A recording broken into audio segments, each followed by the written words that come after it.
Good morning, everyone.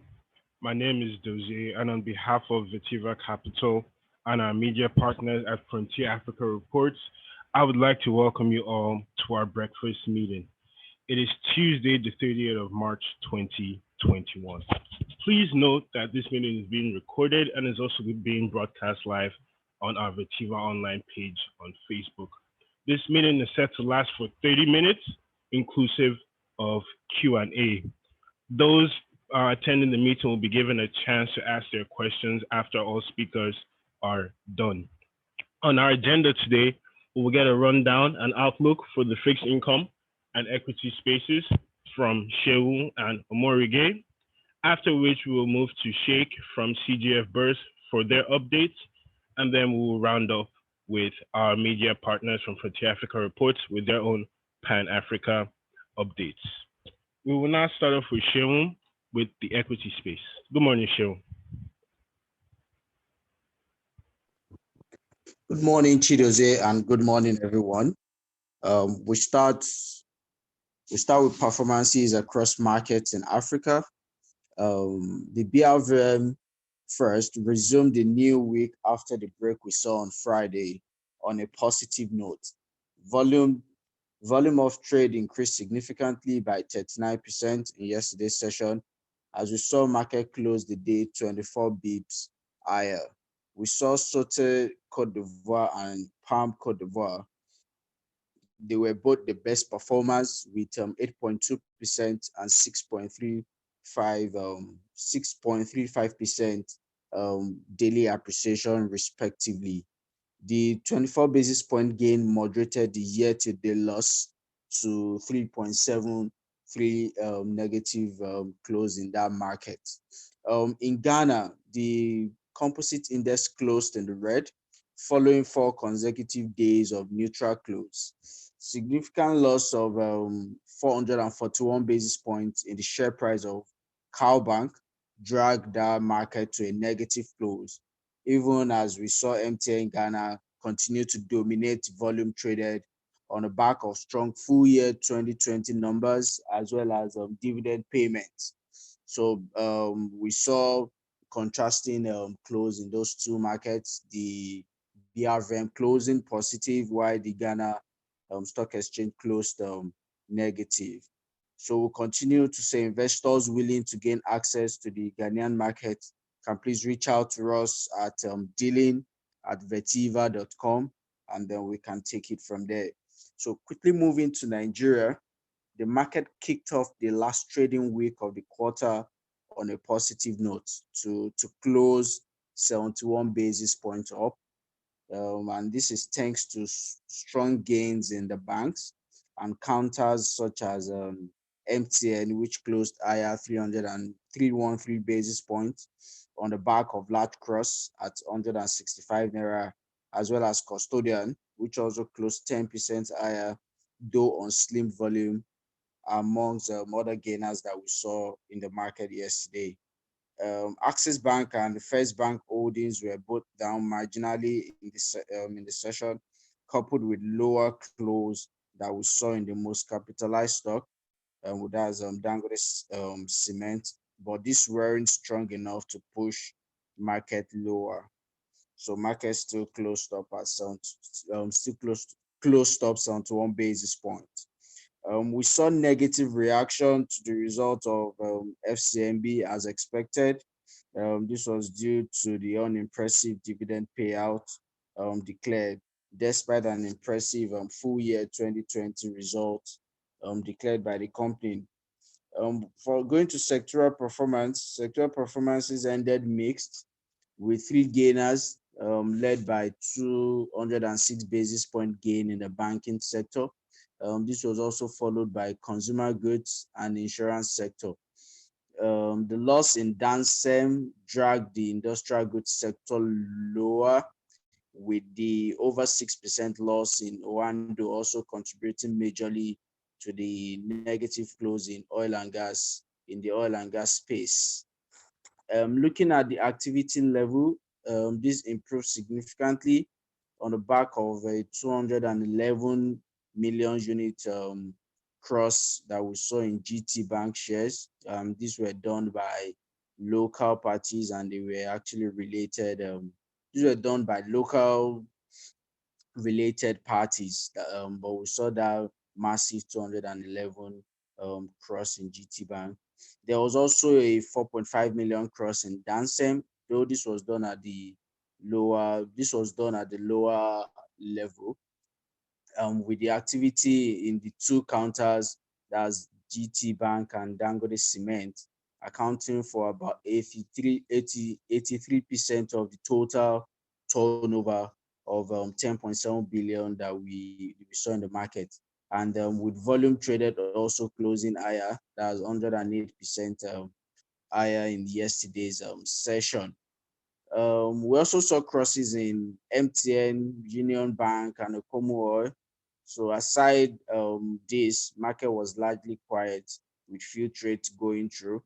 Like we've continued to mention, market has been largely dominated by crosses, and then aside that, you just see fewer trades going through in the market. So going into today's session, we expect no deviation from yesterday's pattern as the market await the final set of full year 2020 results from some corporates. I think I mentioned this corporate yesterday. Activity level should remain slightly elevated on the back of crosses in large cap stocks, and also as local and global fund managers rebalance their portfolios towards quarter close. Overall, we believe markets should continue to trade mixed with discerning investors with long-term horizon, cherry-picking chip stocks with good fundamental. Thank you very much. That'll be it for equities market. Thank you very much, Joe. We will now move to Omorige for fixed income and securities. Good morning, Omorige. Good morning. Good morning, everybody. I'll start with the money market. Yesterday, supported by coupon inflows of about 69.53 billion, we saw a significant improvement in system liquidity yesterday as money market opened 230 billion positive, coming from the 95 billion positive it opened on Friday. During the course of the day, banks were debited NDIC premium. The estimated amount that was debited from the system was around 120 billion. As a result of this regulatory payment, money market rates remain to trade between 9% to 12%. So our expectation for today is that the money market will trade at lower levels, given that OMO maturities of about 180.8 billion is coming into the system today.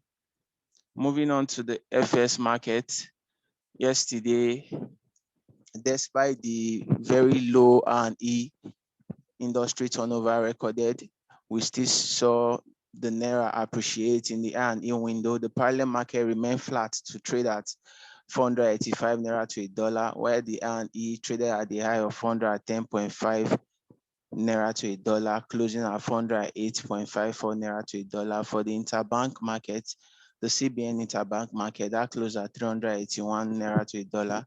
The industry turnover decreased significantly yesterday to close at $30.84 million, coming from $72.43 million recorded on Friday. Moving on to Treasury bills, the week opened on a very active note for the T-bills market. The OMO space saw furious search for the long-dated OMO papers. Bids on the long-dated OMO papers were around 7%, while offers on that end were at most 7% levels. Few trades were consummated on that end at around 7%.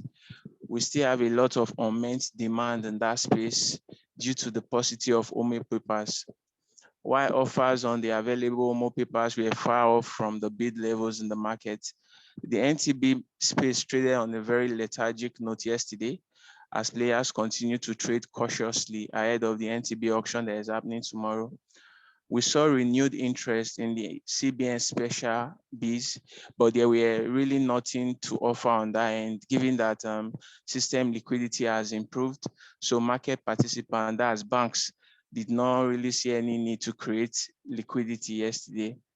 So our expectation for today is that the current sentiment will persist as players gear up for the NTB auction that is happening tomorrow.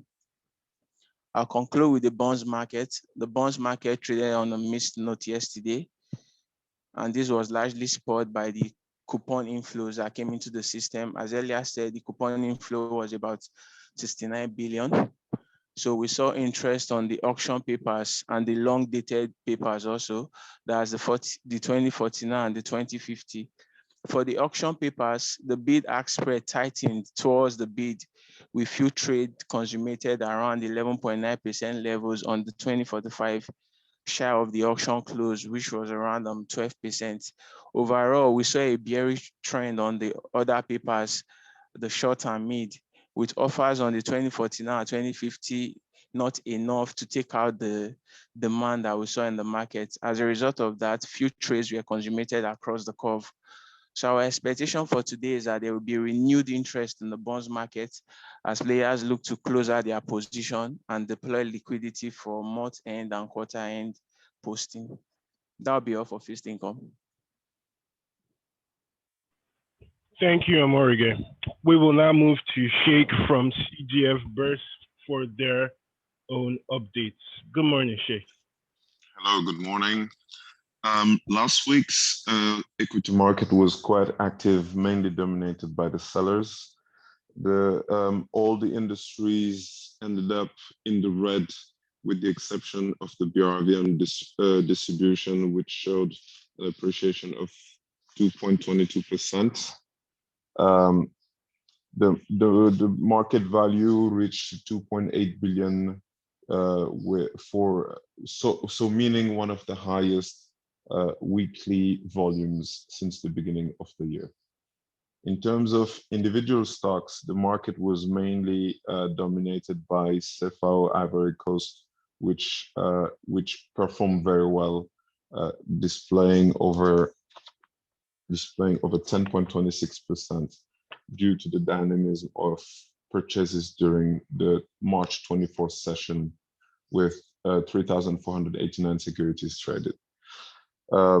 As a reminder, the Ivory Coast automotive market leader recorded over a net profit in the first half of 2020, down of 49%, due to a decline in vehicle sales due to the pandemic.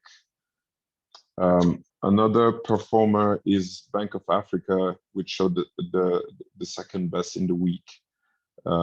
This was mainly due to this speculation of the issue of the annual results 2020. Its equity price showed a performance of 3.45%, displaying a net profit of 14.22 billion CFA, which is quite similar to the 2019 net profits. Therefore, we can expect a similar, or at least a minimum of the similar dividend to be issued for the end of the year. For this, investors are quite excited about it. In terms of losers in the market, the company Nestle Ivory Coast is displaying the highest drop with 7.86%. This is one of the lowest performance that they had this year. This is explained mainly by investors still trying to capitalize, to get the capital gains that they got, which is over 113% compared to the beginning of the year. And it is the same, you have the same drop in terms of performance by Secor Ivory Coast. In terms of the bond market, in terms of market highlights, there were quite some stuff that happened in the market. They issued notice for ordinary general meeting for Bank of Africa Benin,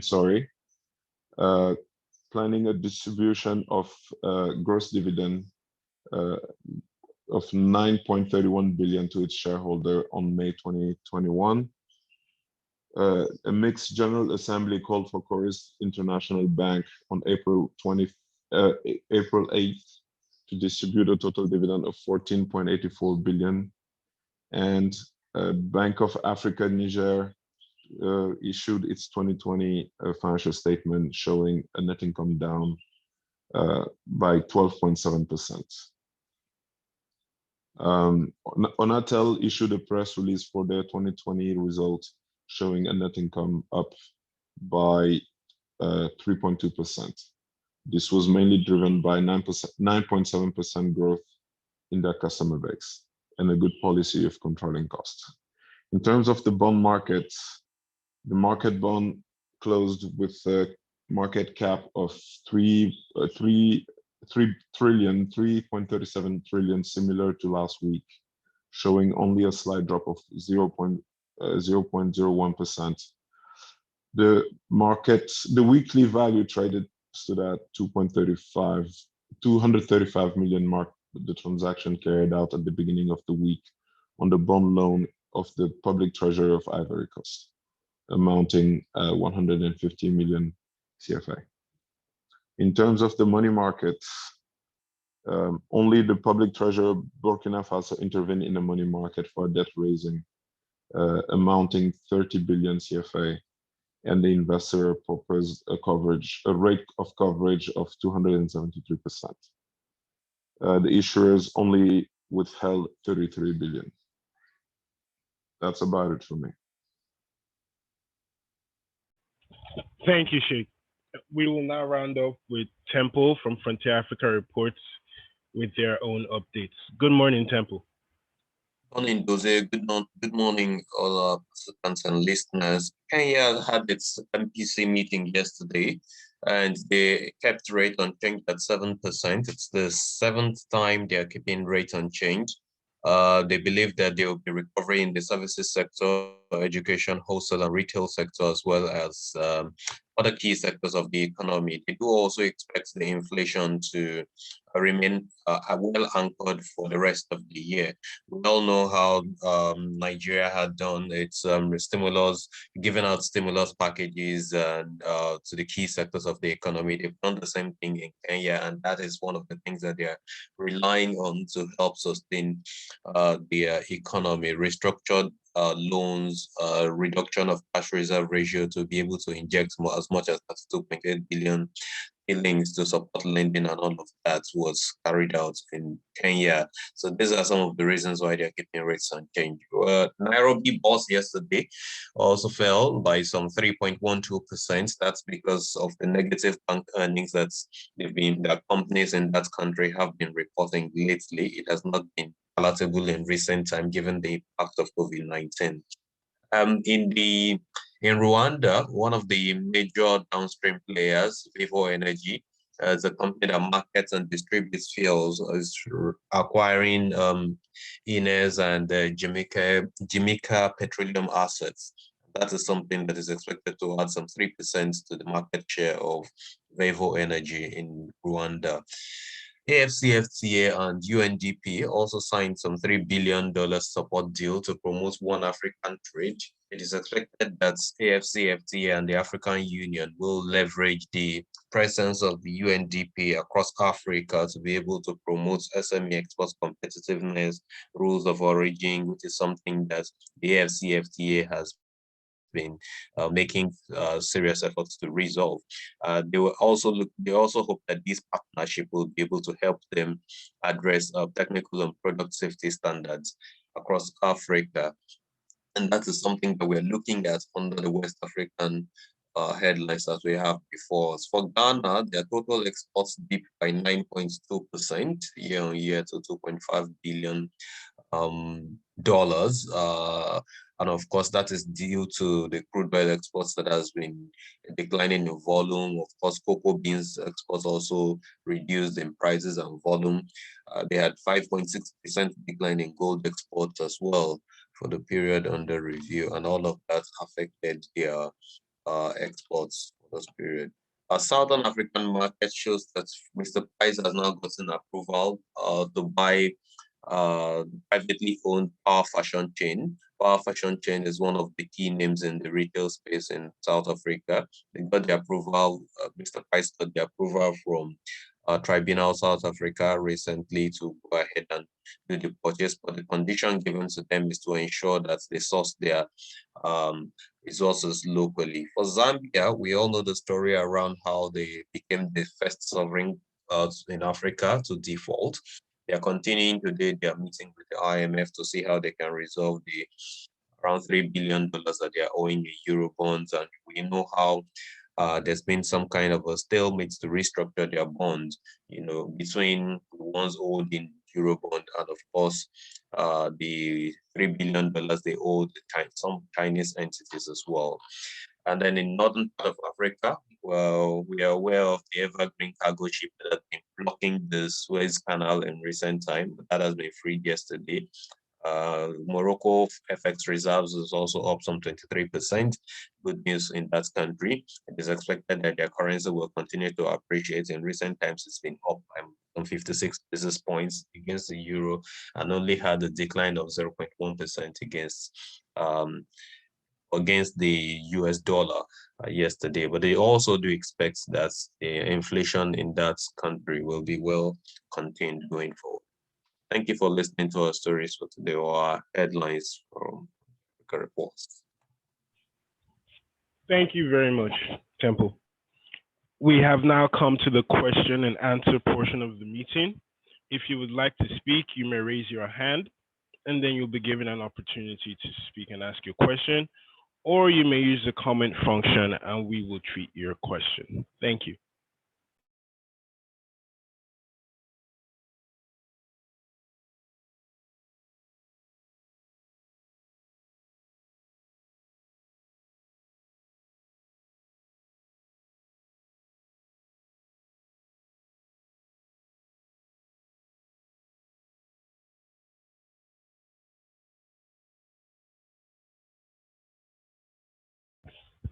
I see that we have no questions.